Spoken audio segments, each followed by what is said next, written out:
వినాయక చవితి ప్రాముఖ్యత. ఆద్యాంతములు లేని ఈ అనంత విశ్వంలో మానవాళికి అంటూ ఉన్న ఒక చిన్న ప్రపంచమే ఈ భూమి. అటువంటి భూ ప్రపంచాన్ని ఎల్లవేళలా కాపాడుతూ వస్తున్నది, కాపాడేది భగవంతుడు అనేది జగమెరిగిన సత్యం. భగవంతునికి అనేక నామాలు అనేక రూపాలు ఉన్నప్పటికీ మన భారతదేశంతో పాటు అనేక ఇతర దేశాలలో పరిచయం అవసరం లేని ఒక దైవం వినాయకుడు. ఆయననే మహాగణపతి, గజాననుడు, వక్రతుండుడు, మోదక ప్రియుడు, విఘ్నేశ్వరుడు, లంబోదరుడు, మూషిక వాహనుడు, గణాధిపతి అంటూ వివిధ నామాలతో కీర్తించినా కూడా ప్రజల అందరి జీవితాలలో చిరస్థాయిగా నిలిచిపోయింది మాత్రం వినాయకుని గానే. ఆది దంపతుల ప్రథమ సంతానం అయిన వినాయకుడు అన్ని శుభకార్యములలో తొలి పూజలు అందుకునే ప్రధాన దైవం.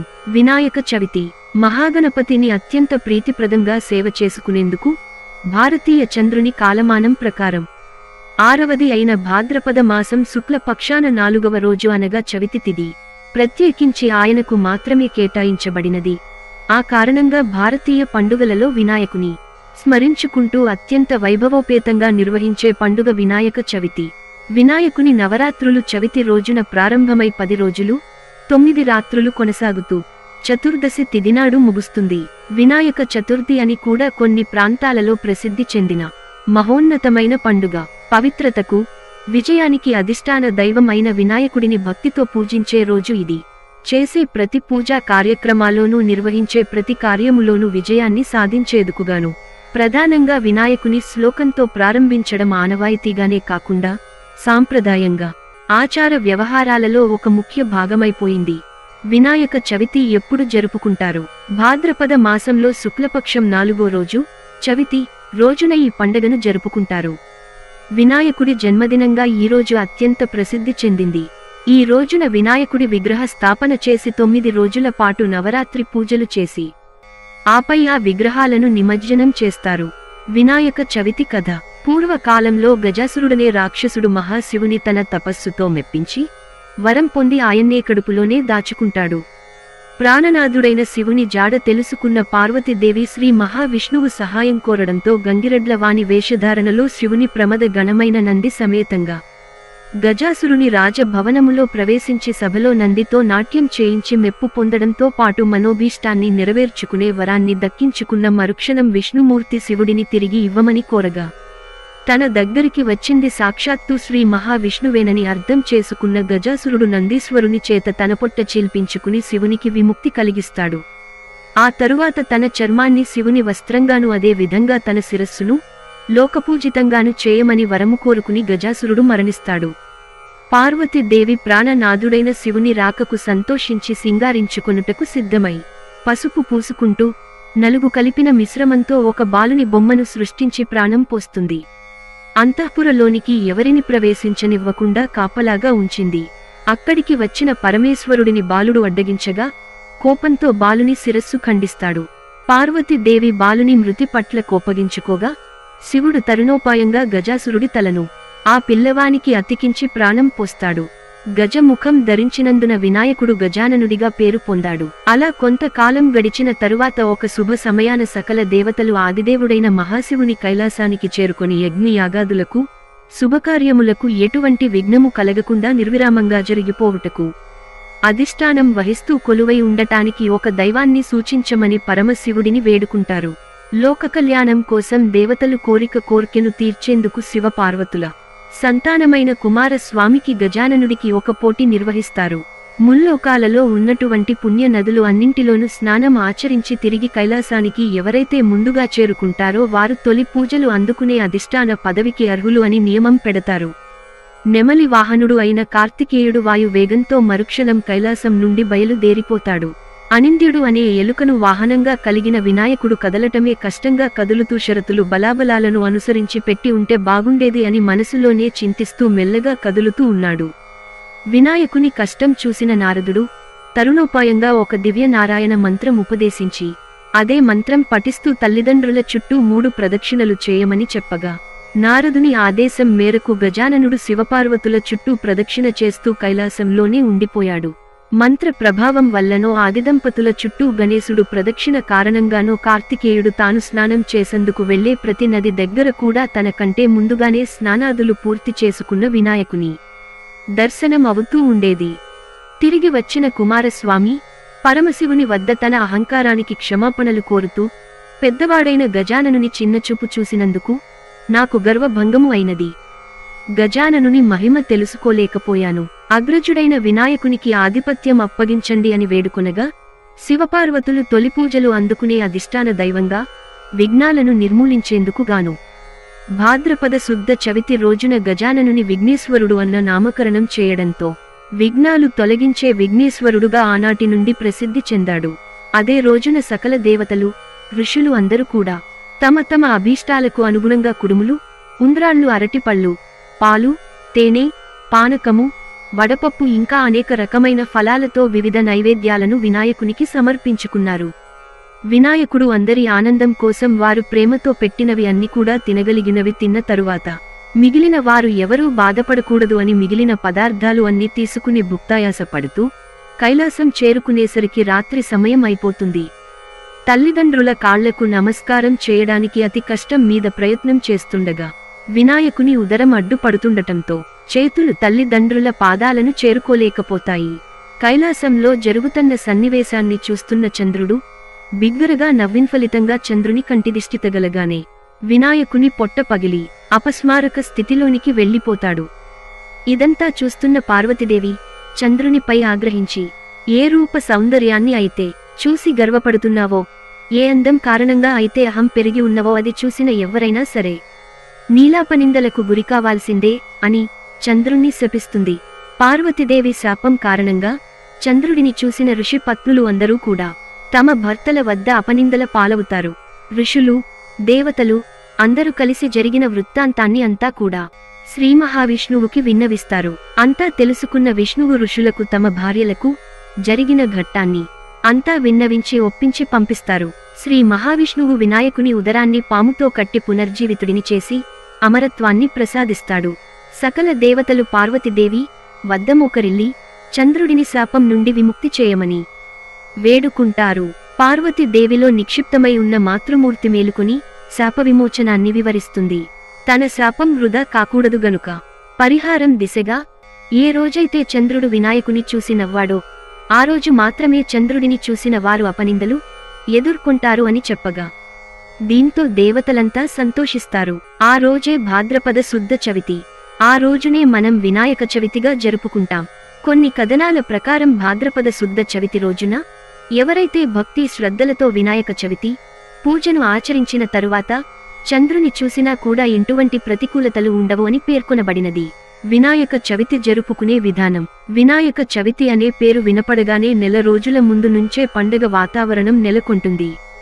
ఎటువైపు వెళ్లినా కూడా వివిధ రూపాలలో నిర్మించబడిన సుందరమైన వినాయకుని విగ్రహాలు దర్శననిస్తూనే ఉంటాయి. ఇంటింటా వినాయక ప్రతిమలు పూజలు అందుకుంటూ సందడిగా ఉంటుంది. వీధికొక వినాయక విగ్రహాన్ని మనం దర్శించుకోగలం. పిల్లలు సమూహంగా చేరి వారి తాహతకు తగ్గట్టుగా వినాయక ప్రతిమను ప్రతిష్ఠించి వినాయక చవితి అనే పండుగను అంగరంగ వైభవంగా నిర్వహిస్తారు. వినాయక చవితి రోజున గణనాథుని నూతన ప్రతిమను ఇంటిలోని ఈశాన్యం మూలగా పసుపు రాసిన పీటపై బియ్యం పోసి విగ్రహ స్థాపన చేసి వినాయక విగ్రహం పై భాగంలో వివిధ పండ్లు కాయలు వేలాడేలాగా చెక్కతో లేదా వెదురుతో తయారు చేసిన పాలవెల్లికి కట్టి ఉంచుతారు. వినాయక చవితి పూజ నిమిత్తం ప్రత్యేకించి 21 పత్రాలను సిద్ధం చేస్తారు. ఇందులో తులసి, జిల్లేడు, రేగు, మరువం, రావి, దానిమ్మ, ఉత్తరేణి, బిల్వ, మారేడు, గరిక, జమ్మి, మాచిపత్రి, ఉమ్మెత్త, మామిడి, గన్నేరు, విష్ణుక్రాంత, దేవదారు, వావిలి, జాజి, గండలి, మద్ది ఆకులతో పాటు బంతి, పారిజాతంతో పాటు వీలున్న పూలు, వెలక్కాయతో పాటు వీలున్న పండ్లు, నైవేద్యాలు సిద్ధం చేస్తారు. వివిధ రకాల కమ్మని వంటకాలను నైవేద్యాలుగా ఉంచిన తరువాత పసుపు వినాయకుడిని సిద్ధం చేసుకుని కొంతమంది కలశ స్థాపన చేసిన తరువాత వినాయక ప్రార్థనతో పూజ ప్రారంభిస్తారు. ఆపై సంకల్పం తీసుకుని కలశ పూజ చేస్తారు. పసుపుతో చేసిన గణపతికి మహాగణాధిపతి పూజ చేస్తారు. ఆపై విగ్రహ స్థాపన చేసి పంచామృతాలతో అభిషేకం చేసి అధాంగ పూజ జరిపిస్తారు. తర్వాత మనం తీసుకున్న 21 పత్రాలతో 21 పూజ, అష్టోత్తర నామావళి చెప్పి వినాయక వ్రత కథ చదువుతారు. చివరగా వినాయక దండకం చదివి నైవేద్యం సమర్పించడంతో పూజ సంపూర్ణం అవుతుంది. 9 రాత్రుల పాటు ఇంట్లో నిర్విరామంగా పూజ నిర్వహించిన తరువాత 10వ రోజు ఉదయాన పూజతో పూజలు సమాప్తం అవుతాయి. అదే రోజు సాయంత్రం విగ్రహాన్ని నీటిలో నిమజ్జనం చేస్తారు. నిమజ్జనం వరకు ప్రతిరోజు వినాయకునికి 3 సార్లు పూజ చేసి నైవేద్యం అర్పిస్తారు. ప్రాంతాల వారీగా వంశాల వారీగా తమ తమ ఆచారాలకు ఆనవాయితీలకు అనుగుణంగా పూజా విధానంలో కొన్ని వైవిధ్యమైన మార్పులు చేసినప్పటికీ వినాయకునికి చవితి రోజున చేసే పూజా విధాన ప్రధాన లక్ష్యం ఒక్కటే: గణేశ నిమజ్జనం. వినాయక చవితి రోజున జరిగే పూజా కార్యక్రమాలకు ఎంత అయితే ప్రాముఖ్యత సంతరించుకుందో, వినాయకుని నిమజ్జనం అనేది కూడా అంతే శోభాయమానంగా జరుగుతుంది. గణేశ నిమజ్జనం రోజున వీధులు అన్ని కూడా భక్తులతో నిండి ఊరేగింపు అత్యంత కన్నుల పండుగగా జరుగుతుంది. పురాణాల ఆధారంగా సేకరించిన కథనాల ప్రకారం విఘ్నేశ్వరుడు కైలాసం వదిలి భూలోకంలో ఉండేందుకు కేవలం 10 రోజులు మాత్రమే పార్వతీదేవి అనుమతించిన కారణంగా భూలోకానికి వచ్చే 10 రోజులు మాత్రమే, అనగా చవితి రోజు నుండి చతుర్దశి వరకు ఉండి కైలాసానికి తిరుగు ప్రయాణం ప్రారంభిస్తాడు అనేది భక్తుల ప్రగాఢ విశ్వాసం. మరొక కథనం ప్రకారం మట్టితో తయారు చేసిన ఏ దేవతా విగ్రహమైనా కేవలం నవరాత్రులు మాత్రమే పూజార్హత కలిగి ఉంటుంది. తరువాత దైవత్వం అనేది క్రమంగా తగ్గుతూ వస్తుంది. ఆ కారణంచేతనే మట్టి విగ్రహాలను నిమజ్జనం చేస్తారు అని పేర్కొన్నారు. భక్తులు కూడా అదే విశ్వసిస్తూ ఉన్నారు. వినాయక చవితి వేడుకల చరిత్ర. భారతదేశంలో వినాయక చవితి వేడుకల చరిత్ర మరాఠా సామ్రాజ్యం కాలం నాటిదిగా వివరించినప్పటికీ 1792లో గణేష్ చతుర్థి సందర్భంగా ఒక స్కాటిష్ కళాకారుడు వినాయకుని చిత్రపటిమను చిత్రించడానికి వచ్చారని చరిత్రకారులు చెప్పే కథనం. ఋగ్వేదంలో గణపతికి సంబంధించిన ప్రస్తావనలతో భారతదేశంలోని వినాయక చవితి పండుగకు 100 సంవత్సరాల నాటి చరిత్ర ఉంది. ప్రథమంగా వినాయక చవితి వేడుకలు చరిత్రకారుడు శ్రీ రాజ్వాడే ప్రకారం శాతవాహన, రాష్ట్రకూటంతో పాటుగా చాళుక్య రాజవంశస్థుల కాలం నాటివి. చారిత్రక కథనాల ప్రకారం గొప్ప మరాఠా పాలకుడైన ఛత్రపతి శివాజీ గారి హయాంలో దేశ సంస్కృతిని బలోపేతం చేయడానికి, జాతీయవాదాన్ని మెరుగుపరిచేందుకు మహారాష్ట్రలోని వినాయక చవితి వేడుకలను ప్రారంభించారు. అప్పటినుంచి ఇది కొనసాగుతూనే ఉంది. పుణెలో పేష్వా హయాంలో ఇలాంటి వేడుకల గురించి కూడా చరిత్రలో ప్రస్తావించబడినది. పేష్వ పాలకులు వినాయకుని ఇంటిలవేల్పుగా పూజించేవారు అని చారిత్రక కథనం. 1818 సంవత్సరం నుండి 1892 సంవత్సరం వరకు కొనసాగిన పేష్వ పాలన ముగిసిన తరువాత వినాయక చవితి మహారాష్ట్రలో కుటుంబ వేడుకగా కొనసాగింది. 1893లో కేసరి అనే వార్తాపత్రికలో ప్రచురించబడినొక వ్యాసంలో స్వాతంత్ర సమరయోధుడు లోకమాన్య తిలక్ వినాయకుని విశిష్టతను చాటి చెప్పే ప్రయత్నాలను అభినందించారు. అతను మరుసటి సంవత్సరం వార్తా పబ్లికేషన్ యొక్క ప్రధాన కార్యాలయంలో గణేశ విగ్రహాన్ని ప్రతిష్ఠించారు. వినాయక విశిష్టతను ప్రజలందరికీ తెలిసేలా పత్రికలలో ప్రచురించడంతో పాటు వీధి మండపాలలో భారీ వినాయక విగ్రహాలను ప్రతిష్ఠించిన మొదటి వ్యక్తి బాలగంగాధర్ తిలక్. అంతేకాకుండా వినాయక చవితి వేడుకల 10వ రోజున విగ్రహాల నిమజ్జన కార్యక్రమం నదులు, సముద్రం వంటి ఇతర నీటి వనరులలో చేసే పద్ధతిని ప్రారంభించినది కూడా బాలగంగాధర్ తిలక్ అని చెప్పే చారిత్రక కథనాలు ఎన్నో ఉన్నాయి. బ్రిటిష్ వారి పరిపాలనలో జనాభాను నియంత్రించడానికి సామాజిక మరియు రాజకీయ సమావేశాలను నిషేధించిన సమయంలో గంగాధర్ తిలక్ గారిచే ప్రోత్సహించబడిన గణేష్ చతుర్థి అన్ని వర్గాల ప్రజల సమావేశ స్థలంగా ఉపయోగపడేది. అతను గణేష్ చతుర్థిని జాతీయ పండుగగా ప్రాచుర్యం పొందేందుకు ఎంతగానో కృషి చేశాడు. బ్రిటిష్ వారి వలసపాలనకు వ్యతిరేకంగా మహారాష్ట్ర ప్రజలలో జాతీయవాదోద్వేగాన్ని పెంపొందించాడు. ఆనాటి నుండి గణేష్ చతుర్థి మహారాష్ట్రతో పాటుగా ఇతర రాష్ట్రాలు అంతటా అపారమైన భక్తి శ్రద్ధలతో, ఉత్సాహం ఉత్తేజం నిండిన హృదయాలతో దేశమంతటా పండుగ శోభతో నిండి ఉండేది.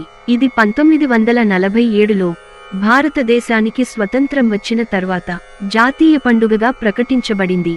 ఇప్పుడు మహారాష్ట్ర, తమిళనాడు, కర్ణాటక, ఆంధ్రప్రదేశ్ వంటి ప్రధాన రాష్ట్రాలే కాకుండా భారతదేశంలోని అన్ని ప్రాంతాలలో గణేష్ చతుర్థి వేడుకలు అత్యంత వైభవంగా జరుగుతున్నాయి. ఇప్పుడు కేవలం భారతదేశంలోనే కాకుండా ప్రపంచం అంతటా వినాయక చవితి వేడుకలను నిర్వహిస్తున్నారు. ఈ వీడియో మీకు నచ్చితే లైక్ చేయండి, కామెంట్ చేయండి, షేర్ చేయండి, అలానే సబ్స్క్రైబ్ కూడా చేసుకోండి.